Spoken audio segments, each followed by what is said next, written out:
Warning. This episode contains foul language and various topics surrounding wartime, including death, disease, weapons, and concentration camps.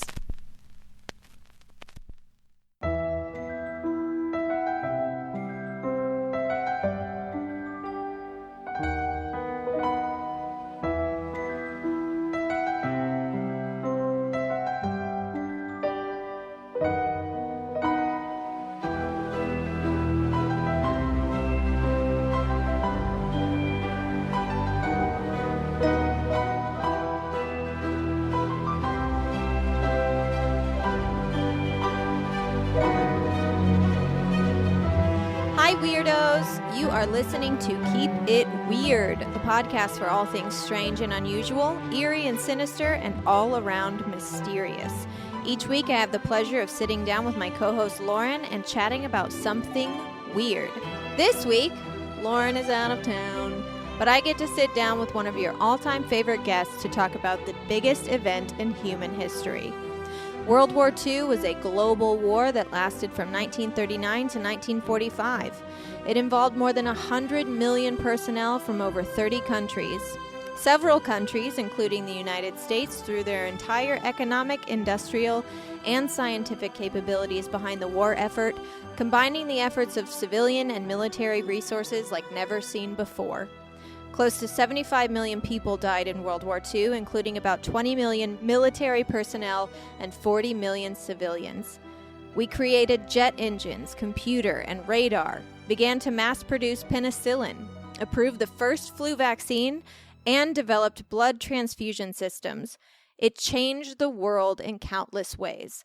It also is full of stories involving the weird. My name is Ashley, and today I'm joined by a World War II enthusiast and one handsome devil, JOE OCHS. Hello. Hello. Hello, everyone. How are you? Hello, World War II enthusiast. Yes, World War II. It's kind of weird to call it a World War II enthusiast. What's a better way to say it? World War II... Slut. Slut. Because I am. I'm such a white dad. Yeah, you are. I really am. You want I like football and porno and books about war, Yeah. as Dennis Leary once famously said. I remember, that was not a beer, by the way. That was a black raspberry LaCroix. Yes, I have always been a big World War II nut. Like you said so eloquently in the opening to this episode, it is quite literally the biggest thing that has ever happened on this planet. Yeah, that we know of. Yes. Unless technology like ours existed long before that is the ancient that is Egyptians were here. Quite a start to a world war. Let's try to keep one toe tethered. Well, I'm just saying, what if the whole planet got destroyed and we had to start over? And I'm just saying, there's enough interesting stuff in World War II to not talk about some Dune shit. Okay? All right, fine. All right. Fine, I'll lay off the Dune shit. But lay off the Dune shit, at least until it comes out. Biggest thing that has ever happened. Yeah, it's the biggest. It showcased the absolute worst and best traits of mankind. Yep. It served as both the opening and closing bells for multiple empires. Yep. Tragically ended the lives of, as you said, around 75 million people, most of whom were civilians. Yeah. You know, just to put it into context, 58,000 Americans died in Vietnam. Yeah. And nearly 500,000 Americans died in World War II. And we didn't get hit nearly as hard as far as death toll, infrastructure damage, economic collapse. We didn't get hit nearly as hard as any of the Western or Eastern European nations. Mm-hmm. And it was still the biggest thing that ever happened in America. Yeah. So it was also an interesting time. I mean, it's definitely the last time we were at war as a country, and it was a just cause. It was legitimately good guys versus bad guys. Yeah, there was a very clear, these are the bad guys, and that we are the good guys. That doesn't mean that there weren't sweet German kids who had the misfortune of being born in the 1920s and were conscribed into Hitler's army. Mm-hmm. Doesn't mean that there weren't scores of Japanese youth who were, pretty indoctrinated into the empire's way of thinking and Japanese superiority in Asia and there were a lot of poor SOBs on both sides who were dragged into the fight against their will, but the agendas of the powers that be were a very clear good versus evil. Mm-hmm. Yeah, I was just going to say, and by saying that, I'm not saying that soldiers who fought in the Korean War, Vietnam, the war in Iraq, I'm not saying that they weren't served any less honorably, fought any less bravely, sacrificed any less. Those wars were a little bit more messy and hard to understand. Politically motivated. Yes. Those were wars against an ideology, whereas World War II was a war against multiple countries hell-bent on world domination. Yeah. Big difference. But like I said before, we've covered World War II stories on this podcast before. We've never dedicated a whole episode to them. That's true. We did, I spoke about Hitler's obsession with the occult, specifically his werewolf army. Betty Pack, my girl, female spy. She was awesome. And the whole half-eaten children in Switzerland. You actually covered that on an episode. I think it was an Unsolved Mysteries, or probably. What was it? It's actually kind of a I don't want to say famous, but as far as like the B-sides of World War II history is concerned, that's definitely that's probably the weirdest story associated with World War II. Mm-hmm. Yeah. I'm going to have to get back to you guys on what episode that was, because I guarantee I can already see the emails and the messages rolling in. Like, what episode was that? What episode was it? And I'll figure that out for you, because I'm also interested in hearing it again, because it was crazy. But today we are bringing more strange stories out of World War II, and Joey is first. Joey is up to bat. Well, it's funny that you mentioned Betty Pack, because I liked listening to the Betty Pack story so much that I set out to get some information on one more somewhat famous, albeit recently, female spy. I love spies, and I love female spies twice as much. We are all going to sit down by the fire here and grab yourself a nice hot cup of cocoa or whatever you got to grab, a crackling fireplace. Maybe there's even a babbling brook outside the window. Beautiful. But we're going to talk about a real awesome woman by the name of Virginia Hall. Virginia Hall. Virginia Hall. Love it. One incredible, intrepid, impossibly courageous woman. Any relation to Rebecca Hall, an actress I very much so enjoy. Her grandmother. Oh, my God. No, probably not. Go on. Virginia Hall, just a quick little backstory. Born in Baltimore in 1906. Baltimore. Get this guy out of my crime scene. That was Michael C. Hall. Yeah, Michael C. Hall. Another Hall. Doing one of my favorite Baltimore accents. Get some motor oil. So she was born in Baltimore in 1906 to a rather well-to-do family. Okay. Unlike most women of her era, she was a college graduate. Whoa. She went to Radcliffe College in Cambridge, Massachusetts, which was one of the biggest women's liberal arts colleges. She continued her studies at Columbia University. Keep in mind, this is the 1920s. There are not many women going to college, let alone getting master's degrees. Yeah. Okay? She left school with an advanced degree in economics, and she also left school fluent in French, German, and Italian. Damn. 3 languages you are going to want to speak if you are a spy in Europe during World War II. Yeah. So after traveling across mainland Europe for several years, continuing her studies, she took a job as a clerk at the American Embassy in Warsaw, Poland in 1931 before she transferred to Turkey. In 1933, while on an expedition hunting birds, she tripped and accidentally shot herself in the left foot. The wound was so severe that she actually needed to have her leg amputated just below the knee. Yeah. So she was fitted with a wooden prosthetic that she affectionately named Cuthbert. Cuthbert. Her wooden leg Cuthbert. I love that. If I ever need an appendage replaced, you better believe I'm going to name it. And name him something like Falcor. Nigel. Nigel. Yeah, Cuthbert just seemed very British. Yeah, for sure. So throughout the 1930s, she applied for numerous positions as a diplomat with the U.S. State Department, but all applications were rejected. There were very few women serving in such positions. Okay. I was like, she seems super qualified, I feel but like she she's still qualified, has a vagina. But I forgot. got a vagina. You got periods. We can't handle you. You got that vagina. You got to get the fuck out. Yeah. Yep, that's true. Bears will smell it. Bears can smell the menstruation. Exactly. That's a danger to everybody at the building. So in 1937, she was turned down for a State Department job because of an obscure rule which prohibited people with disabilities from serving as diplomats. Wow. In spite of the fact that the president at the time, Franklin Delano Roosevelt, ostensibly the biggest diplomat in the country, was riddled with polio. Yeah. So different if you're a man and also a Roosevelt. Yeah. Little bit of money. Yeah. So by the time 1940 rolls around, Europe is embroiled in all-out war. So Virginia, an American, volunteered as an ambulance driver for the French army. Very similar thing that Ernest Hemingway did in World War I, volunteering as an ambulance driver in Italy.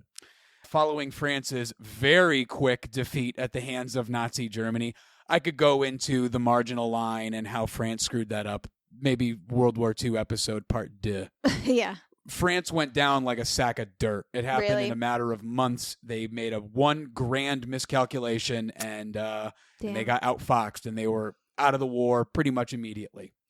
So, following France's very quick defeat, she escaped to Spain. While there, she met a British chap by the name of George Bellows, who was so impressed by her that he pulled some strings, contacted a friend, contacted a friend in Britain's Special Operations Executive, SOE, and got her a job as a spy. She was just the second woman accepted into the SOE, and she wasn't even British. Wow. After training, she was sent to Vichy, France. This is important for 2 reasons. One, Vichy, France was the post-fall of France government that was full of loyalists to Nazi Germany. These are essentially people who welcomed the Nazis with open arms, not welcomed their politics with open arms. The Vichy government was a French but Nazi sympathetic government who was ostensibly in charge for the overwhelming majority of France. You actually taught me what Vichy France was. Oui. And listeners, you would know about it because Betty Pack also worked with the Vichy. And a big reason French. why that it's important to note this. Mm-hmm. Well, first of all, I think I should say the Vichy government was headed by a guy named Philippe Pétain, and that was kind of ironic considering the fact that he was a French national war hero for his exploits in World War I while fighting against the Germans. So I guess when you introduce the most extreme form of racism ever, that's when you win a guy like that over. So, second, the open support of the Nazis meant that, unlike the rest of France, Vichy France was unoccupied by German forces. So France is occupied by Germany, but because Vichy France is sympathetic to the Germans, they basically just have a French government with Vichy police officers, and they're like, this is a place where we don't need to be. We don't have to occupy this area. We've already taken it. It's ours. We've installed our local government. We can move on to other places. So it's a great place for spies to operate. Yeah. Because you can pick up information from dumb, drunk French Vichy police officers who hear things from their connections, and you don't actually have to be in the middle of, say, like Nazi field forces, basically. The only Germans around are those on leave from the front, and they're too busy getting drunk or go into brothels to pay attention to such things. For sure. So she's based in Lyon. And her cover is that of a writer for the New York Post, which is a great thing for a spy to have, press credentials, because this gave her the ability to interview people, gather information, file stories with details useful to military planners. She shunned her chic Parisian wardrobe in ways to become inconspicuous, often quickly changing her makeup and appearance rapidly through makeup and disguise. And she was kind of like a master of disguise. She also wasn't just somebody who had a silver tongue. She was also keen and prone to drastically change her appearance day to day. So cool. Very cool. So she's like the Ethan Hunt. Yeah. And she was a fucking natural. She took to the spy game like few before her. Oftentimes forced to learn on her own in the field, she had a preternatural feel for the gig, whom to bribe and when to bribe them, arranging and managing contacts and the network through which she communicated. Codename Heckler. Because remember, these are the Brits. Yes. So you got to say everything with a British accent. Heckler. Codename Heckler. She was allegedly especially great at soothing the nerves of terrified, frazzled, paranoid agents. They'd come in like the walls are closing in, and she would like reassure them in the cause and their abilities, and she was like a real leader. Nice. But her feel for the job extended beyond bribes and managing spies. She had an incredible spidey sense when it came to danger. So in late 41, right before the bombing of Pearl Harbor brought her native USA into the war, she sensed danger ahead of a meeting with other SOE agents in Marseille. Just something about it wasn't sitting right with fishy. her in her gut. Yeah. And she didn't even really have a good reason or concrete proof. It was seriously just a feeling. Women, man, listen to that gut. Listen to that intuition. That's why every spy team should be at least 50% comprised of women. Yeah. Yeah, just for the spidey sense. So the meeting was indeed a setup, and a dozen SOE agents were captured by the Vichy police, which left Virginia as one of the few agents still at large in all of France within the SOE, and the only agent in France able to still make contact with the department heads in London. So everything in Vichy France, which is most of France, has to go through her before it can make it back to London. Wow. Yeah. So that winter was especially miserable for Virginia. Cut off from almost all of her contacts and allies, she once wrote to the SOE for the simple request of 1 bar of soap. That's how bad things got. She wrote requesting a bar of soap because she was starting to feel that her unwashed presentation was going to, only in a matter of time, become a major stumbling block for her to gain access. Yeah. Because she's living in poverty, trying to uphold this cover as a New York Post writer. And even though she's in Nazi-occupied France, you know, she was basically like, hey, if you want me to still be able to get to see people, you're going to have to help me take a bath. Yeah, and also no one wants a smelly friend. No. Just in general. Yeah. Spy or not. Spy or not, Nobody no one wants a smelly stinky friend. And if you've ever been the stinky friend, I'm very sorry. So, with her network largely, albeit temporary, handicapped, she spent the majority of the winter and the ensuing spring aiding in the rescue and subsequent escape of numerous downed airline pilots who'd been told prior to their flight missions that if they indeed did get shot down over France, to make their way to the American consulate in Lyon and to say that they were, quote, a friend of Olivier. Olivier, of course, being Virginia Hall.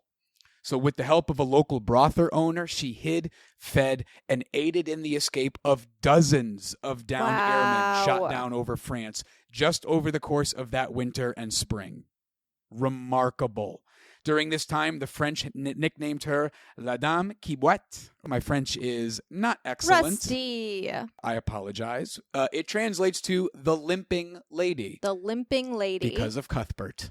Ah, yes. So it was also at this time that Nazi Germany put the Limping Lady on their most wanted list. They had caught wind of the Limping Lady, and now they were all on the lookout for a woman trying to appear to be inconspicuous, walking with a noticeable limp. Yikes. She also didn't take any shit, that Virginia Hall. I could already tell you that about her. I don't even know her. Nope, and she did not suffer fools kindly either. She avoided contact with one particular SOE agent sent to Lyon named Georges Duboisdin and refused to introduce him to her contacts. She regarded him as being amateurish and lax in his security protocols. When SOE headquarters directed that Duboisdin should supervise her and basically be her superior officer, she told them 2 words. The 2 words she telegrammed back were, lay off. I was going to guess fuck off. I was very close. Lay off. Got to remember, she is a lady. She is a lady. Of the early It 20th is century. 1941. Lay off is her fuck off. Well, remember those dozens of that dozen SOE agents that were captured in Marseille? Yeah. Well, in July of 1942, Virginia Hall, along with a priest and the wife of one of the prisoners, were able to lead a jailbreak and escape, freeing all 12 of them. They eluded a massive German manhunt along the way. Miss Hall secured the safe houses, aided in the smuggling of tools and a radio into the prison, and helped all 12 spies make their way into neutral Spain and from there, London. Can you imagine having this life? Just like real quick. Can you imagine having this life? I am about to have a panic attack because I have to get a CAT scan tomorrow. I know. I mean, I'm not that I'm old, or young for that matter, but she's my age in this scenario. She's 36. She's a 36-year-old woman in the middle of the 20th century, serving in the greatest conflict of all time, deep cover, occupied territory as a spy, freeing dozens of downed air pilots, freeing a dozen prisoners and colleagues of hers. And this is an extremely educated woman who could do whatever she wanted. Literally anything she wanted. And just this one is of what those she people wanted. She could have never have heard of or seen baseball before and picked up a baseball bat, and by the end of the day, she would have been the best player on the field. Yeah. 1.5 legs and all. Man, oh man. The official historian of the SOE, a man by the name of M.R.D. Foote, God bless the English, called the escape, quote, one of the most useful operations of its kind in the entirety of the war. Wow. Hitler and the Nazis were so furious with this jailbreak that they totally changed the way they did things in Vichy, France. This was the final straw. They sent 500 Gestapo agents, so that's German secret police, into Vichy to work with German intelligence in and around Lyon to try to, once and for all, stomp out the SOE and the French resistance in the area. So Hall, she's now surrounded on all sides by the Germans. And they are also looking for a limping woman. So she could no longer count on her contacts within the French police either because the heat was just simply too hot. So with the Allied invasion of North Africa imminent, Hall, once again, spidey sense kicked in. She correctly anticipated that Nazi Germany would move to reoccupy Vichy, France, and she made it out less than a week before they did exactly that. Wow. Made her way into Spain, made her way to London from there. But if you want to know how she got there, she walked 50 miles in 2 days on 1.5 legs, including but not limited to walking over a 7,500-foot high pass in the Pyrenees Mountains in November. So that's how she got herself out of German-occupied France. We're halfway through the war. She's not done. Yeah. Upon returning to London, she requested to be sent back to France like a good soldier. Feeling that she had been compromised, however, the British refused and discharged her from service. Rather than call it a day, she, of course, now applied to be a part of the new American OSS, the Office of Strategic Services, which is the predecessor to the CIA. Yes. They were impressed, quite in fact, and offered her a position as a spy/wireless operator at an officer's pay grade and rank. Not too bad. So she essentially went basically from working MI6 to the CIA. Yep. Yeah. The MI6 was like, you're compromised, you're out. And she went, okay, All right, CIA. fine. And they went, you're in. You're an officer. Here's your new pay grade. Here's your new operation. Here's your new Awesome. job. So they trained her to be a wireless operator, and they sent her back to France. All right. So there's still a woman, 1943. So naturally, the CIA, or the OSS at the time, said that a French man by the name of Henri Lassault should be sent along to essentially be her commanding officer as she re-entered France. However, never one to take shit or put her life at risk because of some bureaucratic bullshit. Hall quickly distanced and separated herself entirely from Lassault, whom she regarded as too talkative and a security risk. She even instructed her contacts to not tell this guy where she was or where she was going. She just straight up ghosted. She went full on Ethan Hunt. I'm going to do this shit solo. This guy's going to get me killed. I'm out of here.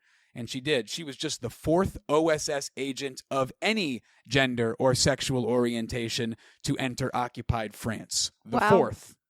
And she's a woman, and she's a civilian. And she has 1.5 legs. 1.5 legs. Again, still got 1.5 legs in case you forgot. Yeah. So with the code name Diane, Hall's job was to blend in with the general public as a French civilian. Remember what I told about her commitment to character? Yeah. Well, she took it even further. She disguised herself as an old milkmaid. She went so far as to file down her teeth to better resemble a poor peasant woman of countryside France. She like accentuated what gray hairs she had. She like gave herself more artificial gray hairs. She changed her limp into like a senior citizen shuffle. Yeah, I was going to say that would be a good cover for your limp too. Yep. Now you're just old. And started just wearing like peasant pants or like a peasant tunic and just turned her wood leg limp into a shuffle, like an old lady shuffle. So she's real like Dana Carvey, master of disguise here. You know? Yeah, that's exactly who I would compare her to. She even did the Turtle Man. So, once she had successfully blended into the general populace and had been accepted by the Germans in the area as just being one of the locals, her primary task was to arm and train local guerrilla resistance groups ahead of the Allied invasion at Normandy on June 6, 1944. So, just brief side note from Virginia Hall here. Ahead of the D-Day invasion, June 6, 1944, that whole big, you've seen Saving Private Ryan, the beaches, Omaha, Utah, you know all about it. If you don't know, behind the scenes in the days ahead, and especially in the overnight, June 5th into June 6th, ahead of the invasion, the French resistance was going off the chains. The French resistance was doing all kinds of crazy guerrilla shit behind the scenes. Blowing up railway lines, blowing up bridges, just killing shitloads of farm animals and leaving them in roads to create giant roadblocks just to delay German troop transport and supply lines, just frustrating them, basically. And Virginia Hall's fingerprints are all over all of that. She was responsible for organizing, arming, and training the majority of the French resistance in the area at that time. She is a pretty fucking awesome lady. So after successfully aiding the Allies at their D-Day invasion at Normandy, again, like I said, blowing up railway lines, blowing up bridges, all of that stuff, she did the same exact thing ahead of Operation Dragoon, which was the Allies' invasion of southern France and Provence specifically just a couple months later. Once again, never one to take any shit.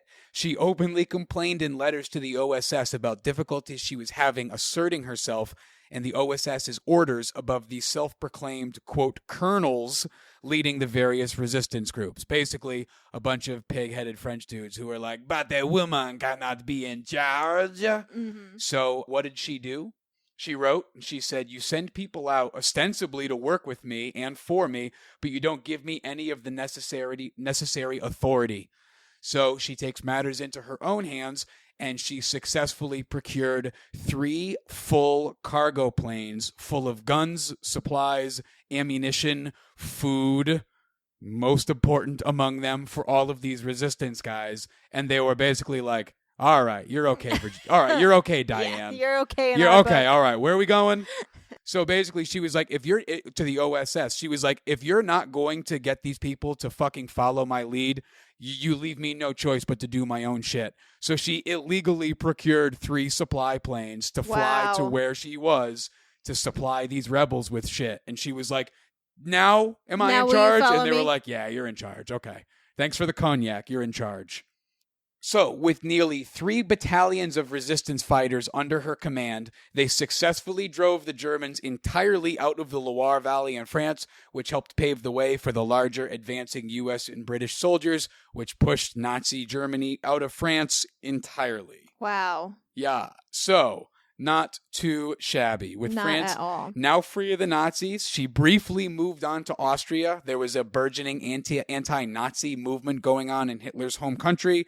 So her job was to basically go there and fan the flames. Yeah. To just go there and incite people. And very shortly thereafter... It's like Katniss Everdeen. Yeah, exactly. So very shortly thereafter, old Mr. Hitler, the coward, killed himself. The war in Europe was over. And so was Virginia Hall's service in the European theater. Wow. Following the war, she was awarded the Distinguished Service Cross in 1945, one of the highest honors available in the entirety of the American military. She is the only female civilian in World War II to receive that award. She was also made an honorary member of the Order of the British Empire and was awarded the Croix de Guerre by the nation of France. President Harry Truman wanted to make a big spectacle of her Distinguished Service Medal, really for her and for like the PR moment, you know? Yeah. Politician at the end of the day. But she declined. And her reason for declining was that she was, quote, still fully operational and most anxious to get busy. She didn't want to blow her cover. Done fighting. Wow. She was like, somebody out there needs fighting and I want to go do it. Yeah. And I don't want you to blow my cover by putting my picture on the No shit. I don't want to be smiling, newspaper. shaking the president's hand because I don't want to stop being a spy. I'll do that when I retire. Yeah, I don't want to stop being a spy.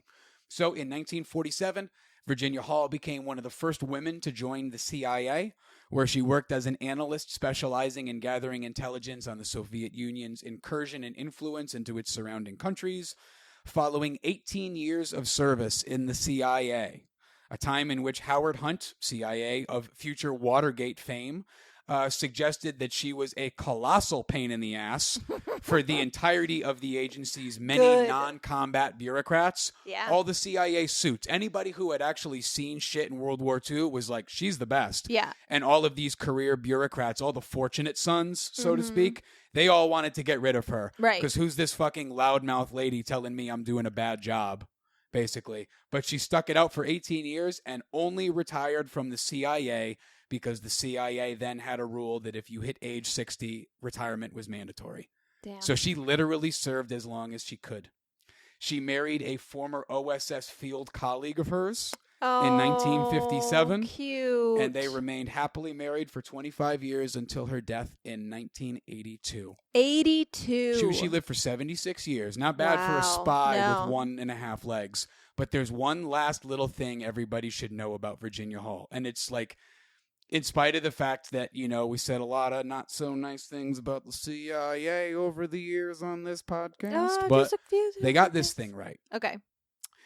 In 2016, well, first of all, there is now a field agent training facility named after her, the Virginia Hall Expeditionary Center.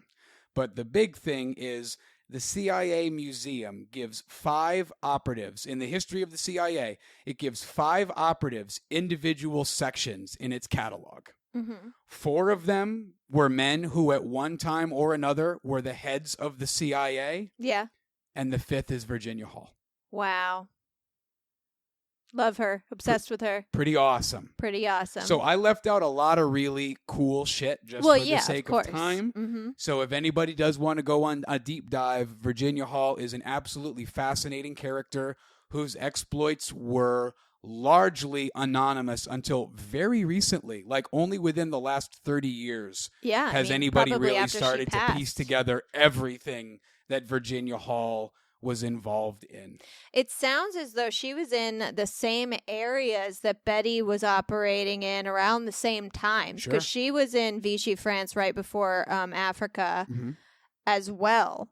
And I'm glad to hear that she got the recognition that she did. Betty Pack, unfortunately, did not, and that's because her spying involved a lot of doing what needed to be done. Doing what needed to be done, which in her case involved sex, and some people view that as prostitution, and so she didn't get... Yeah, well, nobody had a problem viewing it as not prostitution when she was helping the Allies win the war. Yeah, when she was sending, codes that literally no one else could fucking get. Yeah, when she was saving the lives of thousands of enlisted men by letting certain departments know that a bombing was imminent, nobody had a problem with her methods. Yeah, no one had a problem with her fucking... Only after victory was in hand did everybody strap their puritanical bullshit back on to cast her out of her deserved recognition. Yeah. Virginia Hall. Not That's bad, so badass. Jenny. I need a World War II movie focusing on female spies. But a good one. I want to see Betty Pack. Please make a good Virginia one. Hall. I want to follow them both. I want to see their exploits. I need to know more. Yeah. Let Catherine Bigelow direct it. Make it gritty as fuck. Yeah. Yeah. I want to see the warts. I don't want that stand up and cheer in the aisles, feel good Hollywood bullshit. I want to see a spy do what a spy needs to do. Yeah. Yeah. Well, thank Your you, turn, Joe. boo-boo. That was wonderful. Hey, thank you for thanks. teaching me about another hot lady. Hot lady. So by now, pretty much everyone in the country, and definitely everyone who listens to this podcast, is familiar with the UFO reports and events that the Pentagon declassified last year, in 2020. Yeah. The tic-tac-shaped objects zipping around our Navy and Air Force pilots. Well, you may be surprised to know that this isn't a new phenomenon. Actually, we've been experiencing this almost since the beginning of our flying history. Yep. Everyone is familiar with the band Foo Fighters, whose frontman is Dave Grohl, formerly the drummer for Nirvana. But a lot of people... I got another confession to make. I don't like that song, but I do like Monkey Wrench. But a lot of people don't know that Foo Fighters are an actual phenomenon. So these strange flying objects were reported all through World War II, but the airmen of the 415th Night Fighter Squadron had extensive experiences with them that totally changed their lives. Lieutenant Fred Ringwald was the first to see one, or at least the first report that we know of. First to have the balls to report it. Yeah.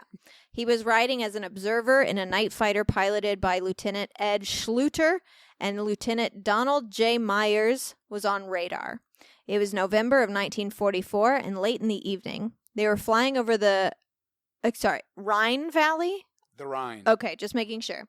They were flying over the Rhine Valley on Western Germany. Yeah, on the French-German border, when Ringwald said, "I wonder what those lights are over in the hills." There were about 8 to 10 lights in a row, glowing a fiery orange. Then Schluter saw them off his right wing. They checked with the Allied Forces ground radar, but they registered nothing on the ground. They weren't seeing anything on their radar.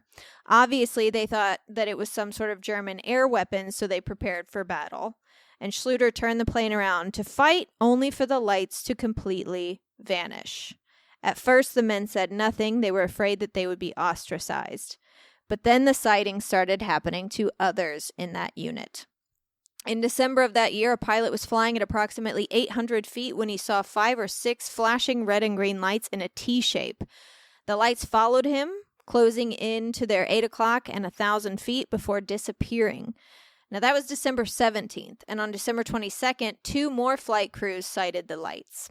One crew reported 2 lights in a large orange glow, seeming to rise from the earth before reaching 10,000 feet and tailing the fighter pilot for 2 full minutes before peeling off, turning away, and then returning to fly level with the plane for a few minutes. Damn. And then zipping off. Holy shit.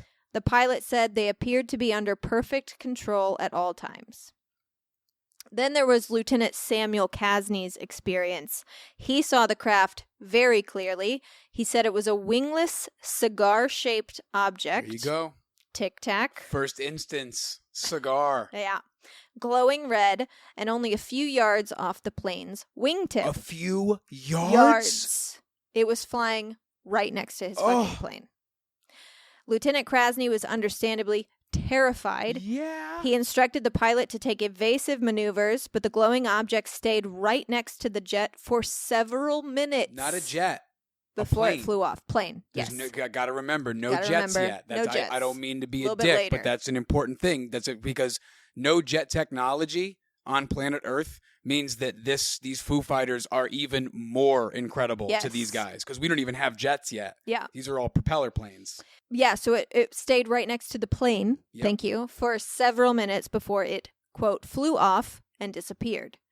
Now, eventually the sightings became so regular that the pilots named them Foo Fighters, and they got this name from a comic strip that was popular during World War II called Smokey Stover.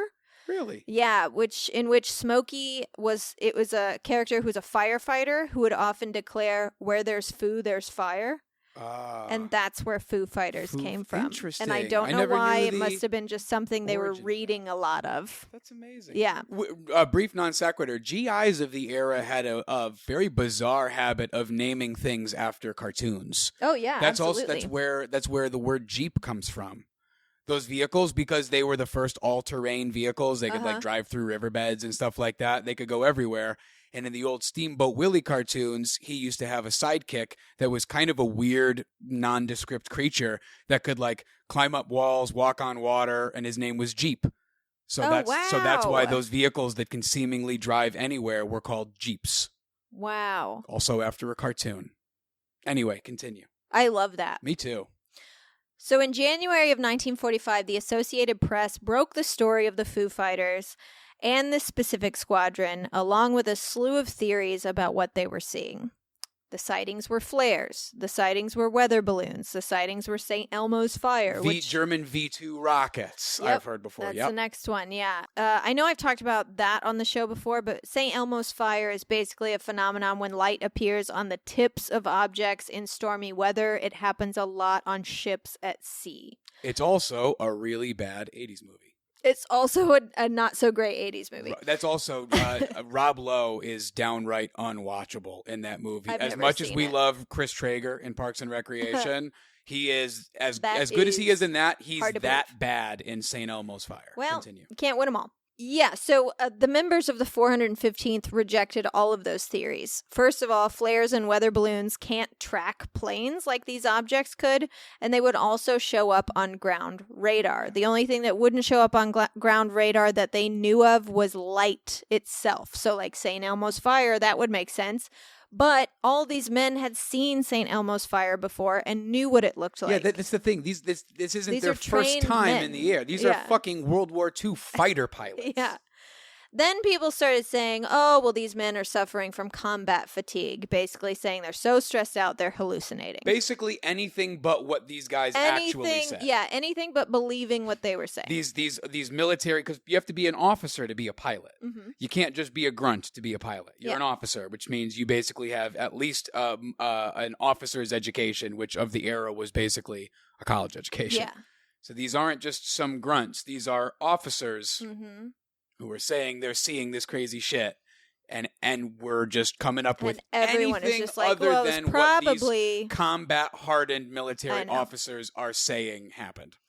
Well, psychologists at the time and that have researched it since then say that there's no evidence to suggest they were suffering from collective psychosis or mass hysteria. They were described as very normal airmen whose primary interest was combat, and after that came pinup girls, poker, donuts, and wine. These weren't wackos. These weren't conspiracy theorists.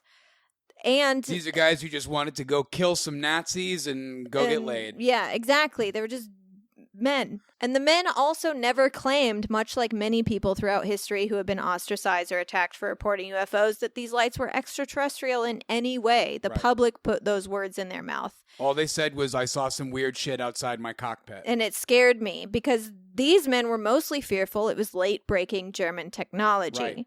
And it should be noted that the military took these sightings very seriously, also believing it could be unknown German technology. Yep. And upon investigation, found that the German and Japanese pilots had reported similar sightings.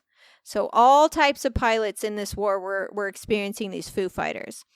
The United States pilots, as well as the European fighters, reported no aircraft had been attacked by one of these balls of fire.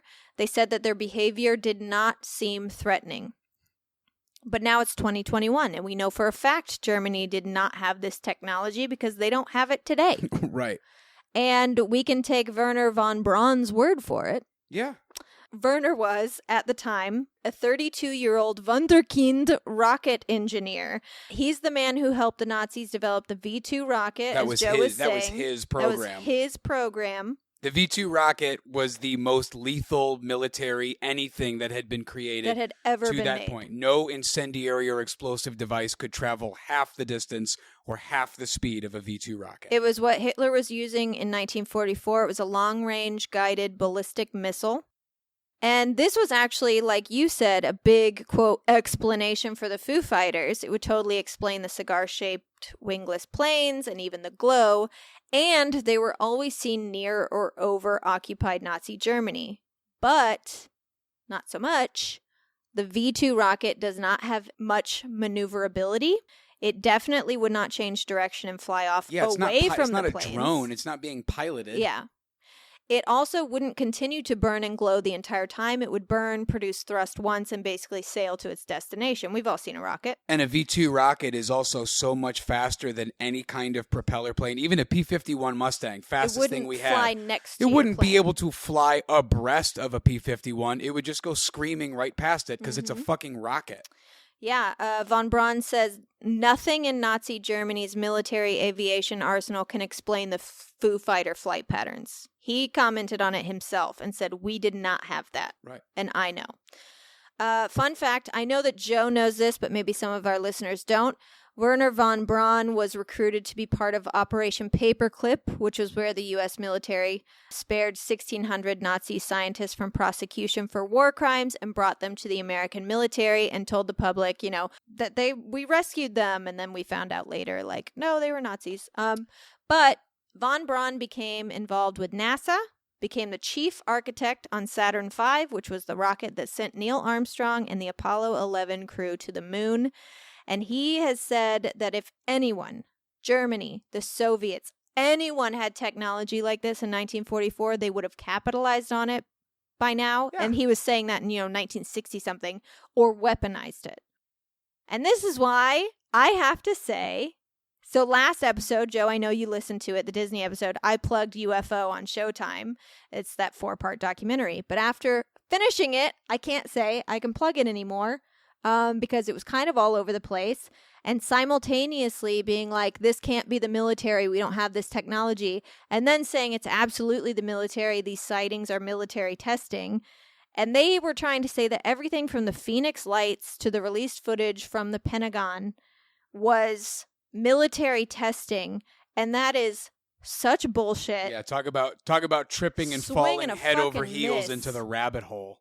One, these sightings happen all over the world. So the American military have been testing this technology since at least 1944. Yep. And they do it in every single country In spite of the without fact- worrying yeah. about those countries getting a hold of this technology. No shit. Yeah, we've got this new tech. It's not like UFO sightings only happen in this fucking country, you idiots. Mhm. Like the U.S. military or intelligence or whatever would risk a malfunction and having some super futuristic craft go down in Russia or China. Yeah. Give me a fucking break. Makes no sense. Or are you saying that almost every single country has this technology? Yeah, no, everybody has and it. they're all testing it. It's just absurd. Everybody has it, but somehow no one on the planet knows anything about it. It's way more absurd to me to say that we have this technology and we're using it publicly than to say that it's extraterrestrial. It is so much more likely that this is extraterrestrial or interdimensional beings than it is the various governments of the world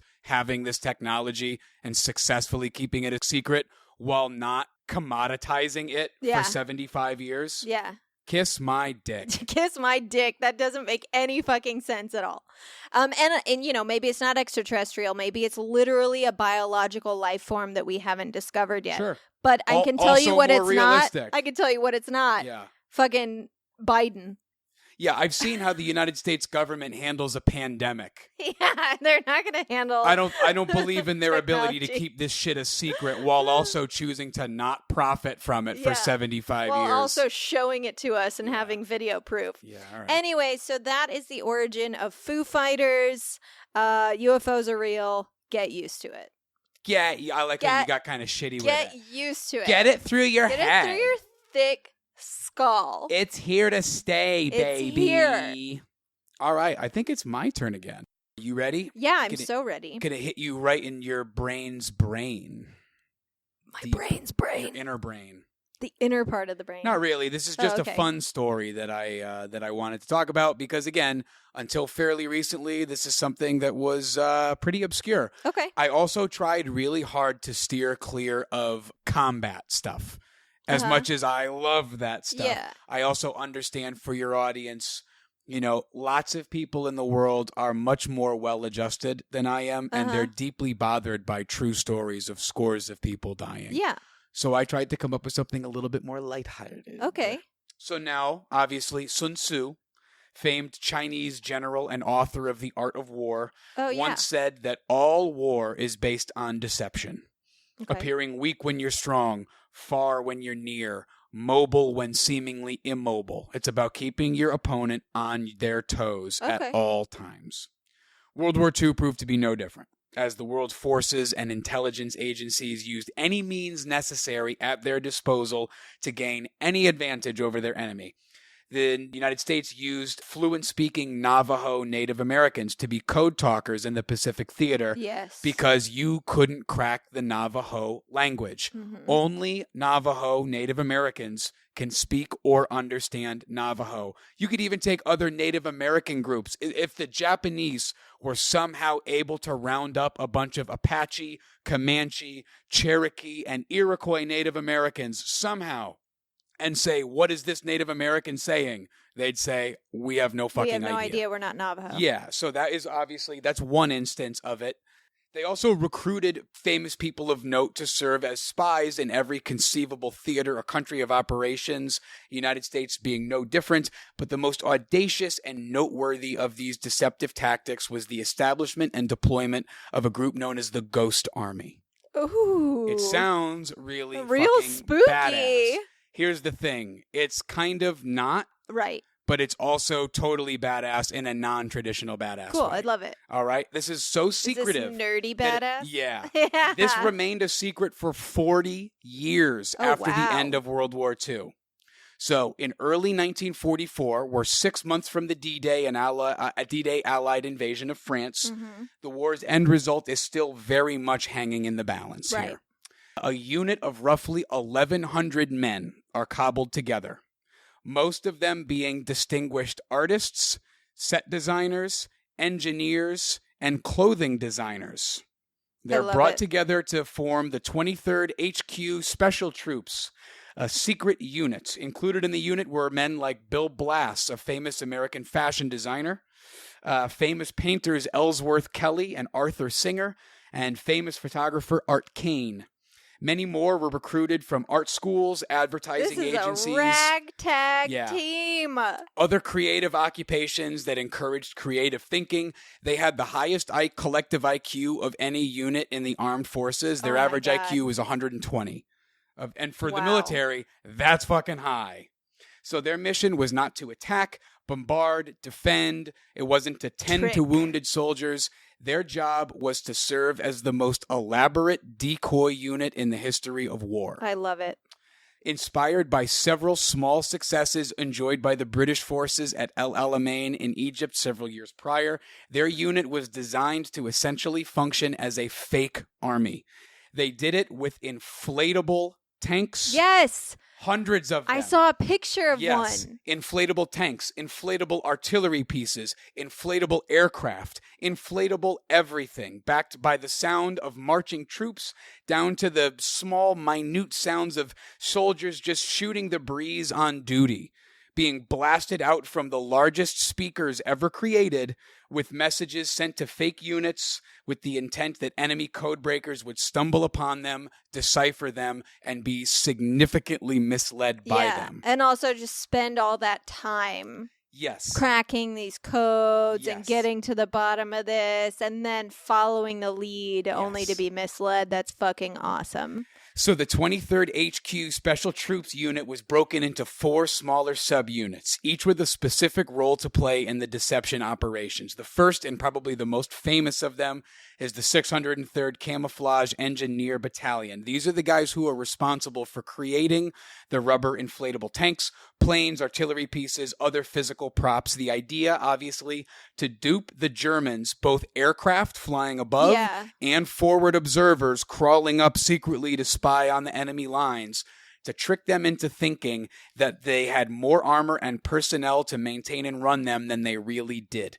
Every one of the hundreds of pieces of fake warfare were light enough to be carried by just a couple men. They all weighed 93 pounds apiece, but they were perfect replicas of the real 32-ton counterparts, to the point where if you were even like 100 feet away, you wouldn't be able to tell the difference. Wow. That close. They were perfect because, again, they were created by some of the most brilliant creative minds of the day. Artists, set designers, sculptors, guys who were used to molding different materials and really, really, really fascinating shit. All right. This 1,100-man unit was capable of giving off the impression that they were part of a force as large as 30,000 soldiers. Wow. An entire division. So then the second group, 3132 Signal Service Company, experts in sonic deception. These guys were tasked with producing and playing a wide variety of sounds, again, from troop and vehicle movements to little bits of dialogue between two soldiers. They recorded the sounds of tanks going uphill and the sounds of tanks going downhill because they knew that a trained observer could tell the difference in the sound a tank makes when it goes uphill versus downhill. So they made sure to record them both. Wow. That's the kind of attention to detail. They recorded the sound effects of soldiers building pontoon bridges, even down to little things like sergeants yelling at a private to put out that damn cigarette. Just little things like having some guy come in and go, put out that damn cigarette. Make it as believable as possible. That's like if you ever watch a movie these days where there's a large crowd of people, but they use CGI to make the crowd as opposed to having actual people there. Even if you're watching and you don't quite notice it, something's off. Yes. And then you watch something like Close Encounters, where if they have a crowd of 1,000 people, that means We have 1,000 people are there. Yeah. And there's such a difference. Yes. Yes. So whatever you can do to make it as realistic as possible, you do it. You do it. Exactly. Well said. I love it. Wider Love these range of guys. sound effects at their disposal. Now, here's something that's really cool, and this is could constitute as quote-unquote weird, I guess. The sounds were recorded at Fort Knox on transcription discs, which were akin to like giant records. However, they'd sometimes skip. Yeah. So once they were in the theater, the audio had to be transferred to a wire recorder, which was a predecessor to magnetic tape, which was the first recorded instance of multi-track recording. So the first instance of multi-track recording ever was by the Ghost Army in World War II. Why don't we have a Ghost Army movie? I need a movie with Virginia Hall and Betty Pack. I need a Ghost Army movie. We'll probably get a Ghost Army movie. Okay. They already made Monuments Men. So if they made Monuments Men about those intellectuals, part of the military, who were trying to recapture famous works of art that Nazi Germany had stolen from everywhere they'd been, fucking Nazi pigs, excuse me.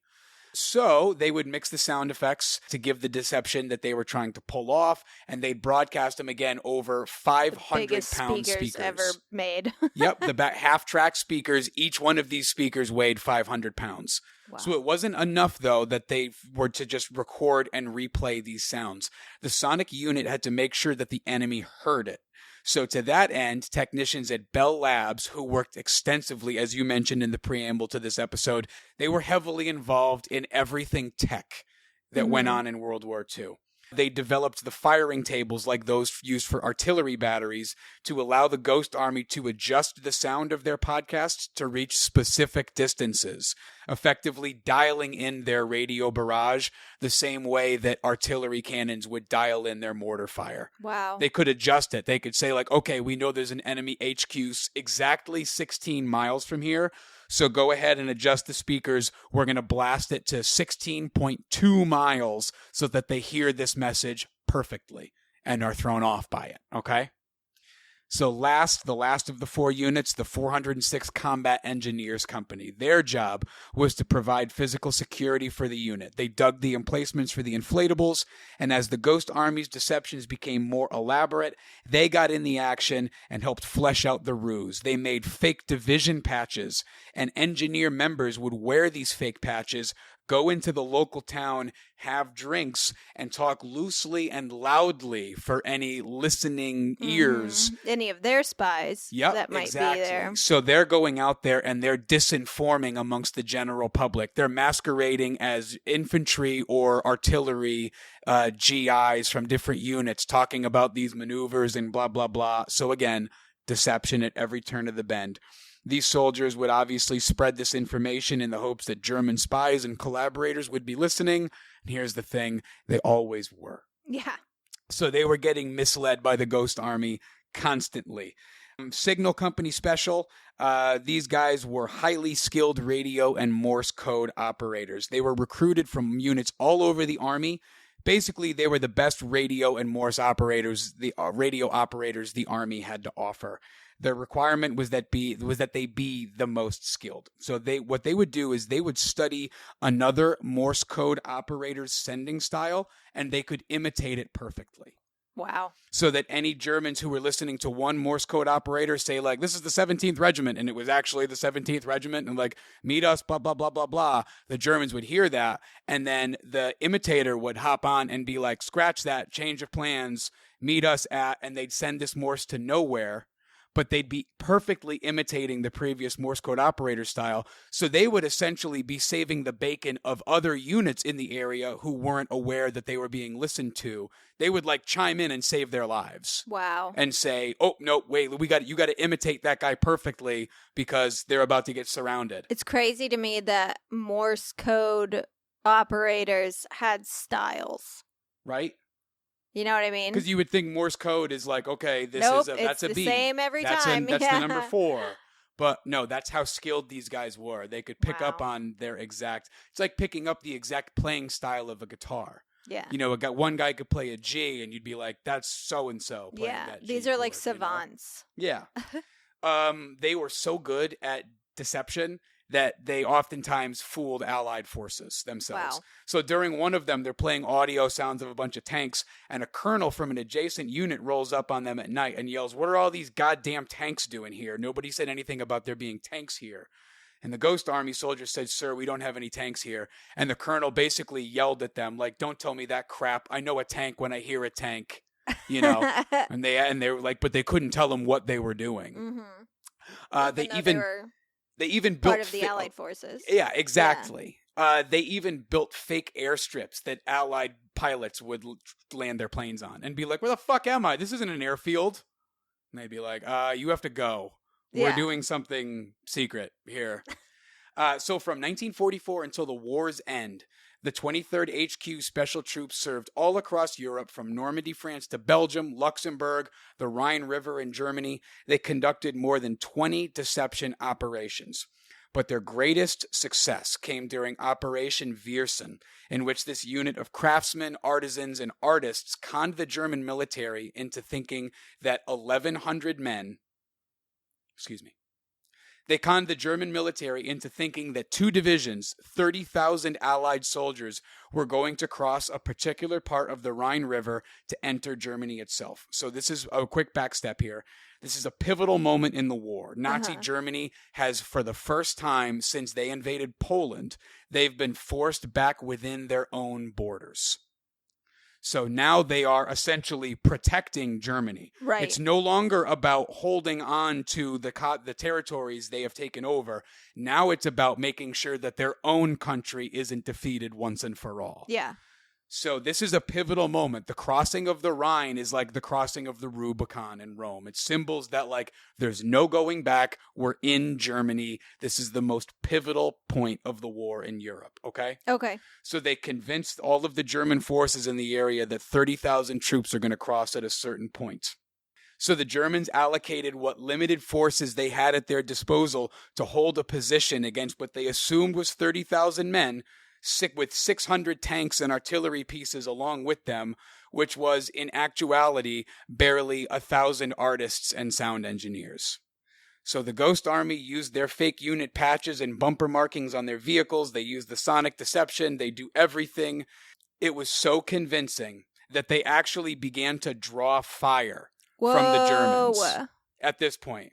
However, the Germans thought that they were opposing a much larger force, so they're only firing from afar. It's like mortars coming from a mile away. Yeah. Or like small arms fire from snipers coming from like 2,000 yards away. But nonetheless, it's real enough that they're drawing sniper fire from guys at this point. And because of this, the entirety of the 30th and 79th Infantry Divisions, 30,000 actual combat soldiers, crossed the Rhine River 20 miles to the north, virtually unopposed. Yeah. Zero resistance whatsoever, which spearheaded the attack into Germany itself, capturing thousands of German soldiers along the way, dozens of German cities, and ending the war in Europe. Wow. Because what limited German forces were available went to all this one coalesced place to oppose what they thought were 30,000 battle-hardened combat badasses, and just turned out to be fashion designers and sound engineers and the greatest ruse of the American army in the entirety of the war. So in all, across their 20 operations, 3 men from the Ghost Army died in combat. And they're believed to have saved the lives of anywhere between 15 to 30,000 Americans. Wow. Just by making sure that the German military was in the wrong place at the right time. Love it. And that's the Ghost Army. I love it. Not what I thought it would be. No, not at all. You thought they were going to be like the Inglorious Bastards, right? Slipping in behind lines and slitting throats. I thought it was, when you said you were covering the Ghost Army to me, I assumed it was something that soldiers reported seeing, because this is something that happens a lot in war, reports of seeing soldiers that are dressed for a different war. Dressed for a war 100 years earlier. Yeah. When they're like soldiers in Vietnam saying that they were approached by a Civil War soldier in Vietnam. It's I don't almost know how that works. Well, it's almost like a brotherhood like military men and how Sure. their soul relates to each Sure. other. It's a very strong bond, much like brotherhood. Well, yep. And no one knows what war is like. Exactly. Except Unless you've for served. people who have been there. Yeah. If you've been there, and if you haven't, you don't have an idea. You couldn't imagine. Yep. And and a lot of soldiers have said that they've been approached and had conversations and in dreamlike states, but still being like, it was so real. Sure. And why? A lot of guys in Iraq and Afghanistan have said that lately, too. Oh, yeah. Iraq and Afghanistan have had a lot of run-ins with interesting things. Anyways, so that's what I assumed the Ghost Army would be like actual like guys saying that they saw ghosts, but this is so much cooler. I thought you were going to say you thought it was going to be like Aragorn's army of dead guys in Return of the King. Yeah, I know all about that. Yeah. Anyway, moving on. Well, okay, my last thing for today, basically now that I've told you there's no way Nazi Germany had this technology, let me tell you about some crazy Nazi futuristic technology. Maybe they did. Maybe they did, though. But it's not hard to understand why people would think this at the time. The Germans introduced the world's first operational rocket fighter, jet fighter, cruise missile, ballistic missile, and this was all between the spring and fall of 1944. Like, Yeah, they were coming humming. out with some crazy shit.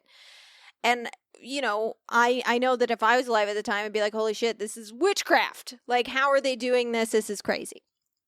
The U.S. Air Force was definitely concerned.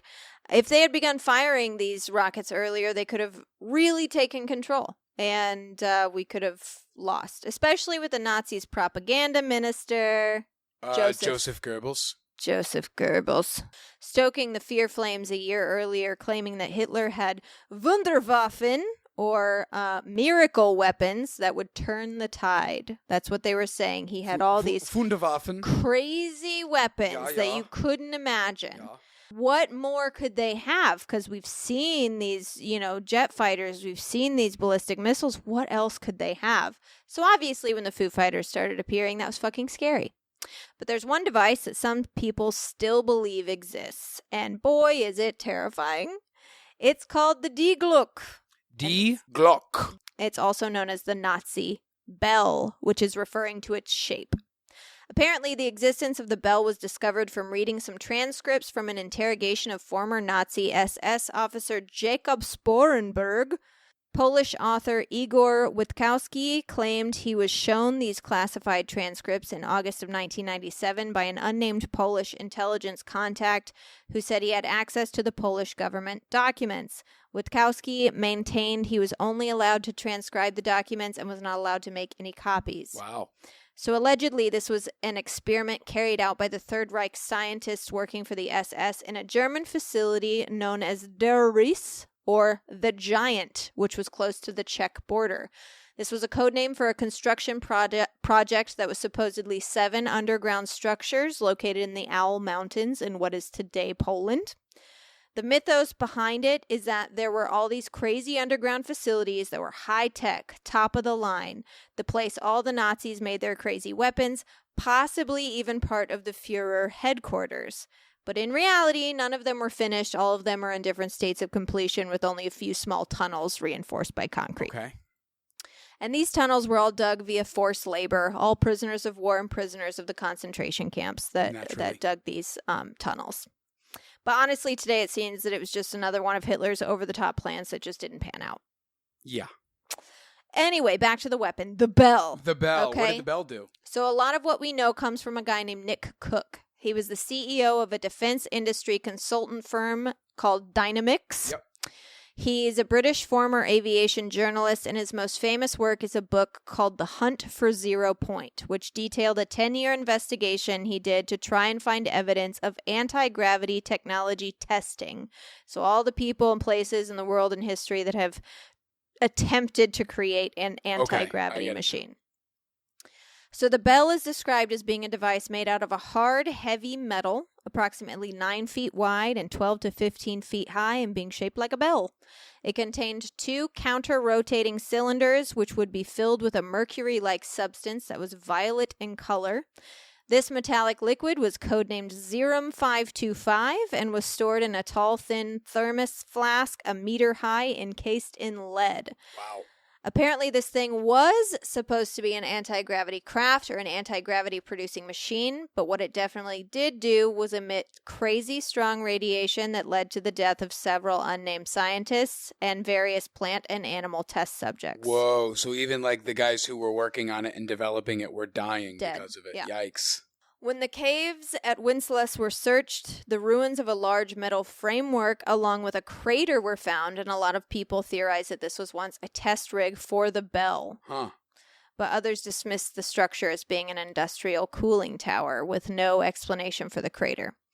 There were all sorts of rumors about this machine. Some claimed it contained red mercury, and the story was that there was a concave mirror on top of the device that provided the ability to see images from the past. What? Is this Hellboy? Yeah, it sounds Is this like an it. issue of Hellboy? Sounds like it. One of the most popular stories, the one I think you know, Joe, was that they were able to weaponize this device and that when in operation, it created a zone of effect around itself that would cause blood to coagulate inside the body. Yeah. Essentially boil you from the inside out. It would boil you from the inside. Mm-hmm. It was sort of like the mirror in Oculus where like you couldn't have any plants near it because they would just immediately die. I thought that was interesting. But if it did exist, Whoa, mama. where is it? Yeah, that's it. Where is it now? Not to get all Fermi paradox here, but... Well, I'll tell you. Oh, you're going to lay it on me. Was it destroyed? Was it moved? Witkowski, the Polish author, believes it ended up in a Nazi-friendly South American country. That sounds about right. But several historians who believe in this weapon's existence say it was moved to the United States as part of a deal made with SS General Hans Kammler, who was another engineer who worked on the V-2 missile. Now, no one knows what happened to this guy at the end. A lot of people say he killed himself, either by a shot to the head or a cyanide capsule. Some people think the Soviets executed him. In a sworn statement taken in 1959, Kammler's driver Kurt Pruck stated that Kammler's date of death was May 7th, 1945, and that his corpse had been observed by himself and 2 others.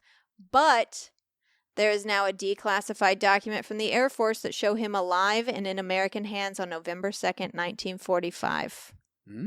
But his name is not on the Operation Paperclip list. Yeah, he's got a new name and a new identity. What we did with him is a mystery. And if he had any crazy future weapons to give us in exchange for his life, that is a mystery as well. Yeah, we probably gave him a new name and identity and chained him to a desk. Yeah. Many ufologists believe that the United States did acquire the bell, or at least the design parameters of the bell, and that we've all actually seen it in the United States. There was an event in 1965, on December 9th to be exact, where a fireball was reported by citizens of 6 different U.S. states and Canada. Something crashed down in Kecksburg, Pennsylvania, and it's now known as the Kecksburg UFO Incident. The official statement is that it was a meteorite, but witnesses disagree. They said it was glowing green with wisps of yellow, purple, and orange colors. Hosts of radio stations began taking calls from witnesses on air. They said that the object changed its path several times and that it ended up making a level descent away from populated areas. The first people on the scene said that it was partly buried in the ground and that it was metal, between 10 and 12 feet long, and generally shaped like an acorn or a bell. There were strange markings on a band near the bottom that resembled hieroglyphics. Within an hour, the military was on scene, and a few hours later, it was hauled away on the back of an Army flatbed truck. The U.S. government claimed they were never tracking it, which Canadian officials think is strange, considering they were tracking it on their radar. Right. A 10-year-old boy named John Hayes was outside playing football at the time and did not see the object at all, but he did get a good look at the military because they ended up setting up their command center in his family's 2-story house that overlooked the woods where it landed. He said that the first thing they did was tell my parents to send us to bed, but he spent the entire night, this is my dude, he spent the entire night, quote, making trips to the bathroom to try and spy on what these guys were doing. He said that there were a lot of men in uniforms and some men in suits, and that the men in suits were clearly in charge of everything that was going on. He says that he saw 6 guys in what he now as an adult believes to be radiation suits take a box down to the hollow where the landing site was, but he never saw them bring the box back out. He also said the family later reviewed their phone bill and it showed no evidence of the calls that were made by the military from their house. Whoa, they scrubbed their phone bill? Yep. Other witnesses at the crash site say that when the military showed up and chased everyone away, they told some people there was a risk of radiation, and others were just ordered to leave at gunpoint. A photographer named Ernie Hoffman was sent to the scene and arrived in time to see military men taking an object away on the back of a flatbed truck. But he says it was not a 10 to 12-foot object. It was small, like the size of 2 suitcases. But no one knows where the flatbed truck went. Some people believe it was taken to the Wright-Patterson Air Force Base in Dayton, Ohio, because a witness there claimed to have seen them come in the middle of the night with an object on a truck and what looked like a body under a blanket on a gurney. The U.S. Air Force still claims it was a meteorite, but everyone who has investigated the case has said it comes down to 3 things. It was either a very secretive, very advanced man-made space vehicle, a spy satellite, or it was extraterrestrial. John Venture, who's the state director of the Mutual UFO Network, says that their absolute best guess is that it was a GE Mark II reentry vehicle. Apparently, it had been a spy satellite launched by the Air Force. The size and shape of this is, they've seen pictures of this GE Mark II reentry vehicle, is similar to the Kecksburg UFO. The GE vehicle had 4 controlled jets, which would explain the controlled and turning descent. One of the metals in its construction was copper, which would explain the green flames. Photos of the reentry vehicle show markings that might have seemed foreign to civilian observers. They also believe it had a nuclear or atomic generator in it, and that's why they got there so quickly, and they were in radiation suits, and a possible lead box going into the woods to avoid a radiation leak. Naturally. But NASA and the Air Force refused to answer any questions about it. So, could it have been designed after the Glocke, an anti-gravity machine that the U.S. military received in exchange for Kammler's life? Hopefully they worked out the whole make your blood coagulate part. Yeah, hopefully that part got Hopefully sorted. they ironed out that particular wrinkle. That seems like a real sticking point to me. There were a lot of weapons theorized that Hitler had or Hitler made that really are just sort of fantastical, but this is the only one that had enough chutzpah. What was the word I'm looking for? Chutzpah behind it to make actual, like, people that study this shit truly believe that it could have existed. What it did, they don't know. If it ever existed, if it was just theoretical, if it was a failed experiment, they don't know, but they do believe that it was something that was worked on and that they at least attempted to build. Wow. Pretty nuts. Pretty nuts. Crazy. Yeah. So do you think we can do another World War II episode sometime? Eventually. Yeah, you think there's enough juice in that war? Yeah, I think there's enough I don't know what word to say. Yeah. I'm out of words. I'm Used too tired. Used all my words. I'm working all day. I'm podcasting at night. I'm tired as shit. All right. Thank you, Joey, for coming on an episode of Keep It Weird. Don't get it twisted. I had a blast. I know. I'm just out of gas. Yeah, me too. Thank you guys also for listening to our show. Obviously, every week it means the world to us that you continue to tune in and that you leave us reviews and that you go to our Patreon and donate to our show. It's just really nice. And also, listeners, if you like Joey, if you like me, we do have a new podcast. It's called Ask Me Everything. You can also find it for free on iTunes, Spotify, Libsyn, Google Play. I think that's it for now, but plenty of places for you to find this show. If you've got the internet, Listen, you can find it. Do you have the internet? You can find the show. And it's a lot of fun. It's just me and Joey, and there's no theme. No, we're the Seinfeld of podcasts. Yeah, there's no really theme. Is a show about You nothing. will not learn anything, but you'll have a good time. Well, you'll learn things. You'll learn fun things. Yeah. You'll learn a lot about yourself. You'll learn a lot about yourself. Based on how you answer the questions we ask one another. Yeah. But you also learn a lot of really arbitrary answers to arbitrary questions. Very true. And you do there's learn nothing things. wrong with being a knower of things. Just ask Mr. Knower of things. Just ask me. Knows everything useless and can't turn any of it into profit. Lauren should be back next week. I think we're going to record remotely. She is in Pittsburgh right now visiting her lovely husband's family. And I don't know what our topic's going to be, so you're just going to have to tune in to find out. Make sure that you're following us on social media at Keep It Weirdcast across all platforms. We're constantly posting cool things on there and taking tips from you on future subjects to talk about on the show, and we're doing giveaways and all kinds of stuff. So follow us there, especially on Instagram. Check out our Patreon at www.patreon.com/keepitweirdpodcast. You can donate $1, $5, or $10 to our show once or monthly, and it'll get you a lot of bonus cool shit like bonus episodes. Joe and I just recorded one. It'll get you a bonus newsletter every month. It'll also get you discounts on merch and shout-outs on the show. And you can also head to our Etsy page, www.etsy.com/shop/keepitweirdpodcast, where you can get a t-shirt, hoodie, sweatpants, There's some cool shit etc. on there. There's some really cool shit on there. We have new shirts now that are fudging awesome. They're really awesome. Check it out. There's a Thanks Allison shirt. Thanks. Thanks, Allison. But in the meantime, Joe, what's our sign-off today? Fuck the Nazis. Fuck the Nazis. Fuck the Nazis of the past.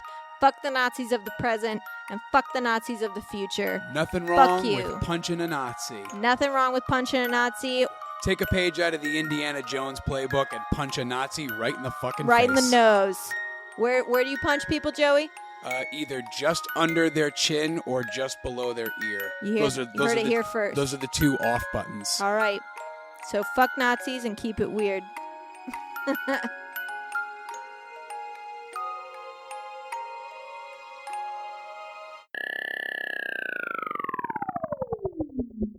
But every single time I sing that song, I'm like, 'cause I got one hand in my pocket and the other one is...